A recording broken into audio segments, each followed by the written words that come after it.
오늘 본문을 가지고 신앙은 끝까지 가는 것이다. 신앙은 끝까지 가는 것이다. 라는 제목으로 말씀 좀 증거하도록 하겠습니다. 통일 왕국 다윗 왕 다음으로 이 분열 왕국 이 남북 왕조를 통틀어서 하나님 앞에 칭찬받은 이 첫 번째 왕이 바로 오늘 본문에 등장한 아사 왕입니다. 그는 어제 새벽 살펴본 대로 종교 개혁을 단행했습니다. 많은 반대에 부딪혔을 텐데 그의 어머니를 태우에서 폐위할 정도로 하나님을 향한 열정과 열심이 대단했던 것을 보게 됩니다. 하지만 아사 왕의 통치에 대한 하나님의 칭찬 말고 또 다른 평가가 오늘 성경에 등장하고 있습니다. 41년을 이 남유다 왕으로 나라를 통치하면서 얼마나 많은 업적을 남겼겠습니까? 그런데 하나님은 그런 부분에 대해 이야기하지 않으시고 그의 약점, 또 맹점, 또 그의 잘못된 부분에 대해서 기록하고 있는 것입니다. 전체적으로 아사 왕에 대해서는요, 이 열왕기상에서 두 가지를 이야기하고 있습니다. 부족한 부분에 대해. 어제 본문에 해당하는 14절에 산당을 제어하지 않았다라고 성경은 말하죠. 이 종교개혁을 단행했던 이 아사 왕은요, 가족이라 해도 봐주는 것 없이 칼같이 우상을 척결했었는데 너무 잘한 것이었고 하나님께도 칭찬을 받았지만 이 문제는요, 백성들의 우상 숭배의 근원지인 이 산당을 제거하지 않은 것이 문제였습니다. 이것은 산당을 하나도 제거하지 않았다라는 의미는 아니고요. 그가 산당 제거하기를 멈췄다라는 것이 어떻게 보면 정확한 해석일 것입니다. 산당은요, 원래 왜 존재했냐면 성전이 지어지기 전에 이스라엘 백성들이 하나님을 예배할 수 있는 임시 처소가 산당이었습니다. 성전이 솔로몬 때에 건축이 되었기 때문에 더 이상 이제 산당은요 필요가 없는 것입니다. 그럼에도 불구하고 자연스럽게 산당이 사라져야 했지만 백성들은 여전히 산당에서 예배를 드렸는데 문제는 하나님께 예배드린 것이 아니라 우상 숭배를 자행하던 곳으로 변질된 것이었죠. 사실 솔로몬 자체가 많은 우상을 받아들였던 것으로 인해서 온 백성이 우상 숭배가 만연했던 것을 보게 됩니다. 종교개혁을 단행했던 아사 왕은 왜 근본적인 이 산당을 제거하지 않았을까요? 그 이유는요, 아마 타당한 이유가 몇 가지 있는데 그 중에 두 가지를 한번 들어보면 너무 많은 산당이 있었기 때문이죠.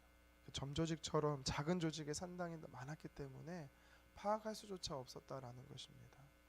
또 한 가지는 아사 왕이 종교개혁을 단행할 때 산당이 당시 영향력이 굉장히 작아졌기 때문에 자연스럽게 사라질 것이라고 아사 왕은 생각했다라는 것입니다.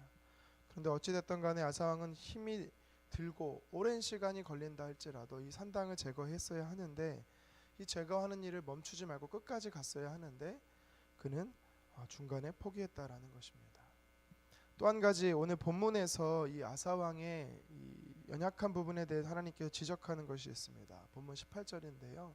우리 같이 한번 읽어보도록 하겠습니다. 아사가 여호와의 성전 곳간과 왕궁 곳간에 남은 은금을 모두 가져다가 그 신하의 손에 넘겨 다메섹에 거주하고 있는 아람의 왕 헤시온의 손자 다림문원의 아들 베나닷에게 보내며 이르되 아멘. 지금 아사 왕은요 나라의 모든 은금을 좀 누구에게 보내고 있냐면 아람 왕 베나닷에게 보내고 있습니다.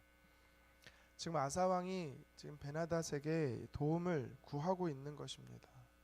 왜 도움을 구하고 있냐면 이 앞절인 16절 17절에 보니까 북이스라엘 세 번째 왕 바하사가 유다를 침공했기 때문입니다.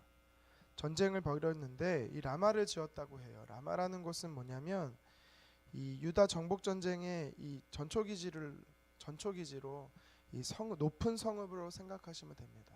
큰 성읍을 라마라고 부릅니다. 또 지명 이름도 물론 있지만 북이스라엘의 바하사 왕이 라마를 건축하였다라는 것은요, 이 건축함으로 인해서 본격적인 정복 전쟁을 하려고 했던 것이었고, 또 성경에서 말하는 것처럼 이 북에 있는 이스라엘 사람들이 종교적 이유로 남과 소통하는 것을 원천적으로 차단하기 위한 의도가 담겨 있습니다.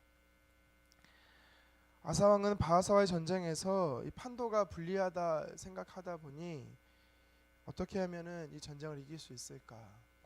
궁리한 끝에 군사적으로 아람 왕에게 도움을 요청하는 것이죠. 이러한 사실은 당시 유다 상황이 얼마나 다급했는지를 보여주는, 또 아사 왕의 상태가 얼마나 다급했는지를 보여주는 단적인 예입니다. 성전의 은금은요, 사실 왕으로서 함부로 할 수 없는 물건들입니다. 하지만 그가 그것을 하나님이 기뻐하시지 않는 것임에도 불구하고 그렇게 행하는 것을 보게 되죠. 역대 14장에 보면은 똑같은 본문의 내용이 이제 역대 14장에도 기록이 되어 있는데요. 그것에 보면 사실 이 아사 왕은 이전에 애굽에서 남유다를 침공했을 때 철저하게 하나님 앞에 기도하며 그 위기를 극복했던 모습을 우리가 찾아볼 수 있습니다. 하지만 이번에는 그의 시작은요, 그의 처음 시작은 믿음이었습니다. 신앙이었어요. 하나님 기뻐하시는 신앙이었습니다. 그런데 지금은요, 그렇지가 않다라는 것입니다. 자, 이것을 보면서 이 오늘 성경이 우리에게 주는 영적인 메시지가 있습니다. 두 가지를 한번 살펴보겠습니다. 첫 번째는 하나님보다 더 믿고 의지하는 것이 없어야 된다라는 것입니다. 다시 말해 하나님만 우리는 믿고 의지해야 된다라는 것이죠. 하나님을 의지하는 것에서 멀어지면 아사왕 같은 결말을 우리가 보게 된다라는 것입니다. 남유다 왕이나 북이스라엘 왕은요, 이방 민족의 왕들과 다르게 그들은 나라의 주인이 아닙니다. 무슨 말이냐면 진짜 이 나라의 주인은 하나님이시다라는 것을 왕으로서 그들은요, 인식하고 있었어야 됩니다. 하나님께서 이 나라의 진짜 주인이시다라는 것을 왕을 통해서 하나님 보여주기 원하셨던 것이죠. 대리자, 통치자에 불과했던 것입니다. 그렇기 때문에 왕은요, 늘 하나님만 의지하고 온 백성들로 하여금 하나님 안에서 머물도록 가르쳤어야 하는 것입니다. 그런데 아사 왕은 어떻습니까? 그 첫 시작은 참 좋았습니다. 그가 무려 41년 동안 통치하면서 첫 시작은 하나님께서 인정하실 정도로 참 하나님께서 기뻐하시는 모습이었습니다. 그런데 오늘 우리가 보고 있는 이 바하사, 북이스라엘의 바하사 왕과 전쟁하는 이때가 언제냐면 그의 통치 36년째 해당하는 때의 모습입니다. 무슨 뜻입니까? 처음에는 참 좋았는데 마지막까지 마지막까지 하나님을 의지하는 모습을 보이면 참 좋았을 테지만 그가 인생의 후반기에 솔로몬처럼 그도 역시 무너지고 있는 것을 우리는 보게 된다라는 것입니다. 역대하 14장에서 계속 보면 하나님께서는요, 하난이라는 선지자를 통해서요, 책망하십니다. 다시 말해 하나님을 의지할 수 있도록 기회를 다시 한번 주신다라는 거지요. 근데 아사 왕은요, 그때 하나님이 보내신 선지자를 감옥에 가둡니다. 그리고 백성들을 죽이기까지 합니다. 그가 그의 마지막의 모습이 하나님 보시기에나 사람들이나 선지자들 보기에 옳지 않았다라는 것입니다. 이것을 보면서 우리가 다시 한번 깨닫게 되는 것이 무엇입니까? 믿음의 발걸음은 처음부터 끝까지 하나님을 의지해야 된다라는 것입니다.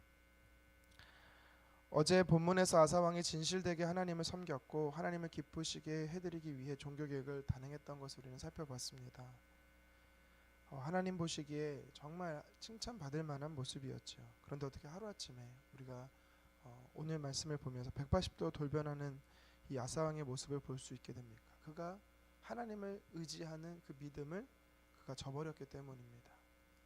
하나님이 아닌 이방의 군대를 의지했던 것이죠. 오늘 말씀을 통해서 우리가 기억할 것은 신앙은요, 끝까지 다름질해야 된다라는 것입니다. 표대를 향해서 끝까지 달려가야 된다라는 것입니다. 중간에 멈추거나 좌로나 우로나 치우치게 되면, 우리의 믿음을 견눈질하게 되면 믿음은 하나님에게서 우리가 관계가 멀어진다라는 것입니다.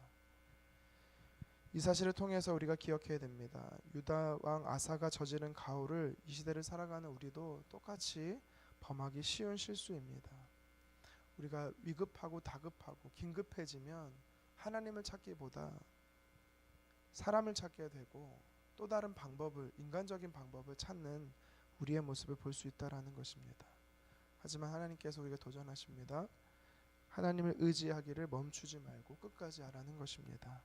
내 형편과 내 상황이 어떠하든지 내 주변의 사람들이 어떻게 바라보든지 개의치 말고 끝까지 하나님을 의지하라는 것입니다. 오늘도 저와 여러분이 하나님을 의지하기를 간절히 소망합니다. 계속해서 본문 아사왕의 모습을 통해 우리에게 도전하는 영적 교훈이 한 가지 더 있습니다. 그것이 뭐냐면 비록 사람이 죄를 지었어도 하나님의 약속은 신실하다입니다. 우리가 넘어졌어도 하나님은 회복하신다라는 것입니다. 우리 24절 말씀 한번 같이 읽겠습니다. 아사가 그의 조상들과 함께 잠에 그의 조상들과 함께 그의 조상 다윗의 성읍에 장사되고 그의 아들 여호사밧이 대신하여 왕이 되니라. 아멘. 다윗의 성읍에 장사되었다라고 말합니다. 자, 아사 왕의 말년 하나님 보시기에 좀 정직하지 못했습니다. 여기서 말하는 정직하다는 뜻이 어제 제가 말씀드렸죠. 솔직하다라는 뜻이 아니라 하나님 말씀 안에서 머문다라는 뜻이었습니다. 말씀에 순종한다라는 뜻이었습니다.